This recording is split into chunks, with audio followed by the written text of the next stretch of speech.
వాష్రూమ్కి వెళ్లి బయటికి రాగానే అక్కడ బట్టలతో లావుగా అసహ్యంగా ఉన్న ఒక వింత మనిషిని చూసింది.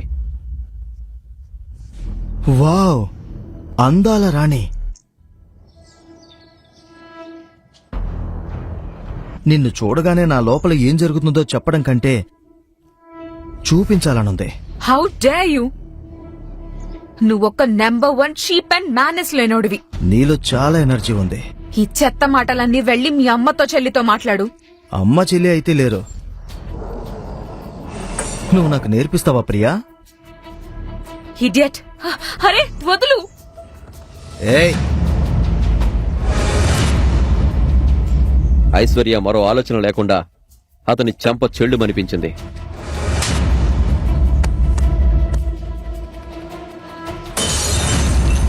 ఐశ్వర్య భయంతో కళ్ళు మూసుకుంది. కానీ ఆ వాటర్ బాటిల్ ఐశ్వర్యకు తగల్లేదు. దీంతో ఆసక్తితో ఐశ్వర్య కళ్ళు తెరిచింది.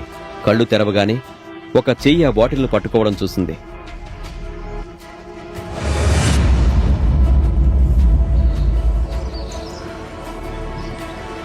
తాగింది బాగా ఎక్కువైనట్లుంది మీకు. మీరు ఇంటికి వెళ్లాలనుకుంటే, అది కూడా ప్రాణాలతో వెళ్లాలనుకుంటే ముందు నా వైఫ్ కు క్షమాపణ చెప్పండి. ఎవరికి ఎంత ఎక్కువైందో ఇప్పుడు నేను చెప్తాను.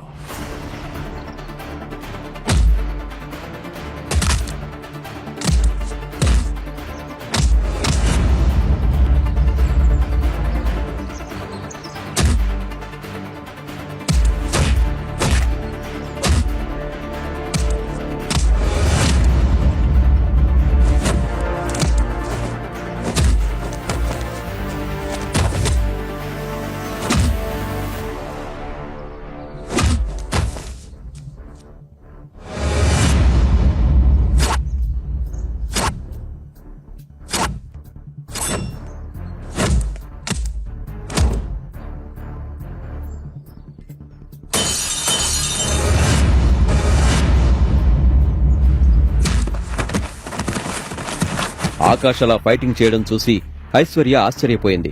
ఆమె తన కళ్లను తానే నమ్మలేకపోయింది. అప్పుడే రూపాల్ ఫ్రెండ్స్ ప్రేమ్ మల్హోత్రా మరియు రాజ్ బేడి పరుగున అక్కడికొచ్చారు. ఏమైంది ఐశ్వర్య, నువ్వు బాగానే ఉన్నావా?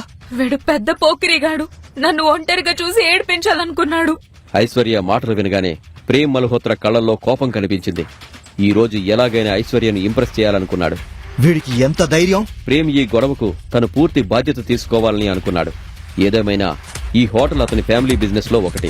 ఇప్పుడు వీళ్ళిద్దరూ నా వైఫ్ ఐశ్వర్య ముందు హీరోలు అవ్వడానికి ఒక చావు దెబ్బలతో పడి ఉన్న వ్యక్తిని మళ్లీ మళ్లీ కొడుతున్నారు. ప్రేమ్ మల్హోత్రా మరియు రాజ్ బేడి ఆపకుండా కొట్టడం ఆకాష్ చూస్తూనే ఉన్నాడు. ఆపండి, ఆపండి! అతనికి ఆల్రెడీ దెబ్బలు పడ్డాయి. ఇలాగే కొడితే అతను చనిపోతాడు. ఆకాష్ భయ్యా, మీరు అనవసరంగా భయపడతారు. ఒకవేళ వీడిక్కడ చనిపోయినా పర్వాలేదు, నేను ఈ హోటల్ ఓనర్ని. మ్యాటర్ ఇక్కడే సెటిల్ డౌన్ చేస్తాను. అతను ఏం చేయకుండా సైలెంట్ గా దెబ్బలు తింటున్నప్పటికీ ఈ రౌడీ మామూలు రౌడీ కాదనిపిస్తుంది. ఐశ్వర్యకి ఆకాష్ పై కోపం వస్తోంది. కానీ ఇంత పెద్ద హోటల్లో గొడవ జరగడం కొంచెం ఇబ్బందిగా ఉంది.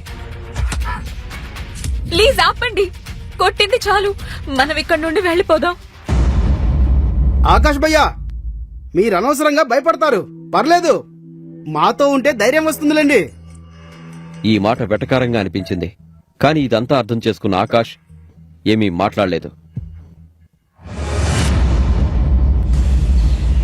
ఆ రౌడీ బట్టతల వ్యక్తి మనుషుల్ని తీసుకుని లోపలికి రావడం చూసి ప్రేమ్ మల్హోత్రా కోపంతో ఊగిపోయాడు.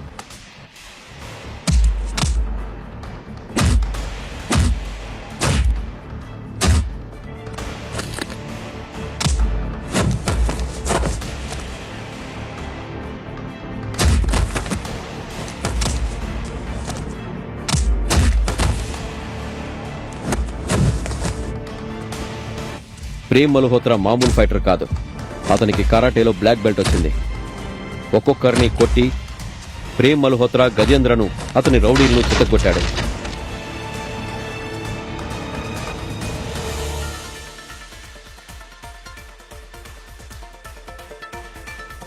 మీరందరూ పనికిరాని వాళ్ళు. మిస్ ఐశ్వర్య, రూపాల్, మీరోకే కదా? ప్రేమ్ ప్రశ్నకు ఐశ్వర్య మరియు రూపాల్ తల ఊపారు. ప్రేమ్ ఐశ్వర్య కళ్ళల్లో తనపై ఇంప్రెషన్ ని చూడాలనుకున్నాడు. కాని ఐశ్వర్య కళ్ళు తన భర్త ఆకాష్ పై ఉన్నాయి. ఆ ఆకాష్ సైలెంట్ గా చేతిలో ఐస్ ప్యాక్ పట్టుకుని గూండాల వైపు చూస్తున్నాడు. వావ్ మై బ్రదర్ ప్రేమ్, నువ్వు అద్భుతం చేశావు యార్. వీళ్ళిక మన జోలికి రారని నాకు అనిపిస్తుంది. ఎగ్జాక్ట్లీ. వీళ్ళని ఏం చేయాలి? వీళ్ళని పూడ్చిపెట్టమని ఎవరికైనా చెప్పనా? పారస్ అందరి ముందు గొప్పలు పోతున్నాడు. నిజంగా అలాంటిదేమీ చేయగల ధైర్యం అతనికి లేదు.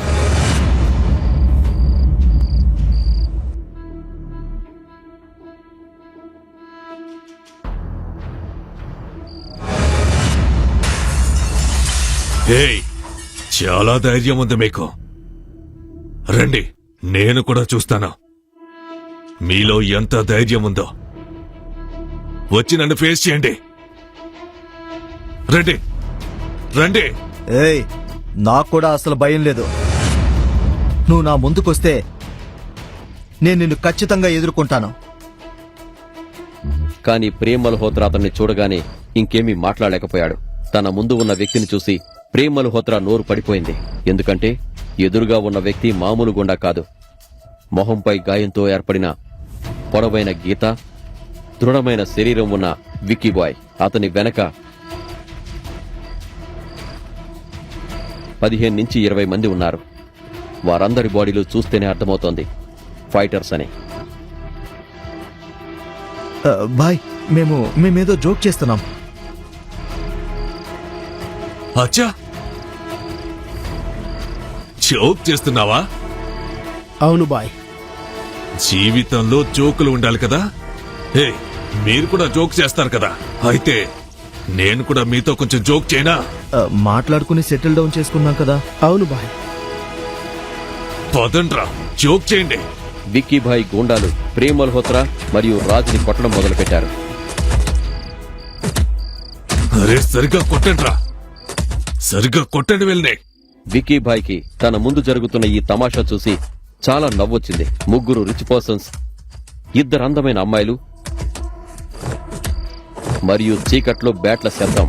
బాయ్ బాయ్ బాయ్, ప్లీజ్ బాయ్, ప్లీజ్ ప్లీజ్ బాయ్, క్షమించండి బాయ్, ప్లీజ్ బాయ్. రే, తీసుకెళ్ళండి. విక్కీ భాయ్ మిగతా వారిపై అంతగా దృష్టి పెట్టలేదు. కేవలం ఆ ముగ్గురు బిజినెస్ మ్యాన్ కొడుకుల్ని కొడుతుంటే చూస్తూ ఉండిపోయాడు. విక్కీ భాయ్ గుండా ఒక పెద్ద ఇనుపరాడ్డు పట్టుకుని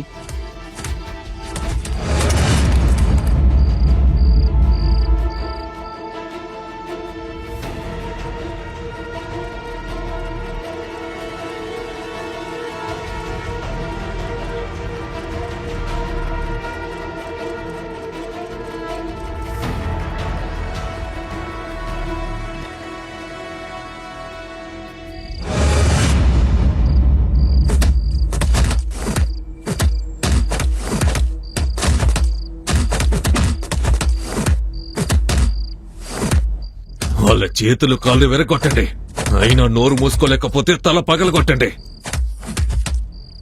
వచ్చే వారం ఇతని మేయర్ తండ్రికి 2 కోట్లు పంపించండి. ఆపండి. ఐశ్వర్య కోపంతో అరిచింది. ఐశ్వర్య అరిచిన వైపు చూసిన విక్కీ భాయ్ కళ్ళు ఆశ్చర్యంతో పెద్దవయ్యాయి. అతను తన కళ్ళను నమ్మలేకపోయాడు. విక్కీ భాయ్ని చూసి అందరూ షాక్ అయ్యారు. కేవలం ఐశ్వర్య గొంతు విని విక్కీ భాయ్ లాంటి పెద్ద గూండాకి కూడా చెమటలు పట్టాయి. ఇతను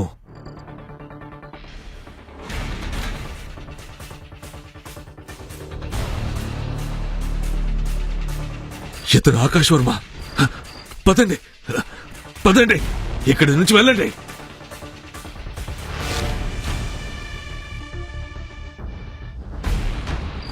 విక్కీ భాయ్ ఆకాష్లు గతంలో ఎప్పుడైనా కలుసుకున్నారా? ఆకాష్ నిజంగానే కోటీశ్వరుడా? నిజమైతే అతను ఎందుకు ఒక పేద ఇల్లరికపరుడుగా జీవితాన్ని గడుపుతున్నాడు?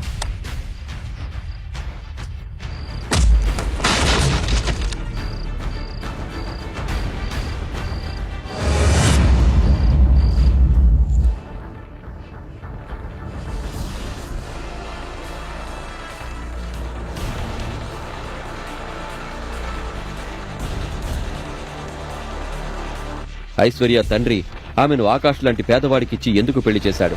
ఆకాష్ నిజం బయటపడితే ఏం జరుగుతుంది? ఈ ప్రశ్నలకు సమాధానాలు తెలుసుకోవాలంటే నెక్స్ట్ ఎపిసోడ్ వినాల్సిందే.